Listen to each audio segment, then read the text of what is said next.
লাগাইছ আমি এই গাছগুলো মরবার ভুল কইছি না রে এগুলা ব্যাটারি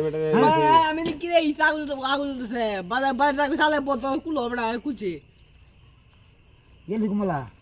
বুঝালিস বুঝলে সেমের কোম্পানি সারি দেখি করবো বেটা বহে লাগে 600 টাকা 700 টাকা মারছে হয় আর সারাদিন মাল বেচে কাম হয় না 700 টাকা ওদের বাড়া আছে হ্যালো। লোক আছে না তো লোক নাই কত এই দিলা কত দিয়েছে 300 দিবি কি আর একটু বাড়ায় দে নদীর পর বাড়ায় দে পুটকে মেলা সুদা না করে দিলাম 300 দিছি এটা তোমার কপাল বেশি দিছি 500 দে 400 দিবি ঘরে ঢকল 3000 টাকা খরচ 3000 আর আন দিব তাকে দিয়ে ফাইল হলে 300 টাকা বই রাখলে কি ফাইল হলে কাজ গেছে না 700 নাই বই এলে 400 টাকা দে 400 টাকা দে 400 টাকা দে 1100 গাড়ি ভাড়া 300 হ্যাঁ 400 টাকা হয় কত দিবি সারাদিন চলে এলো সব মাসে 400 টাকা দেন যা বড়া চল ভাই চল কই যাবে বাজারে যাবে নাকি সব যাবে এ দে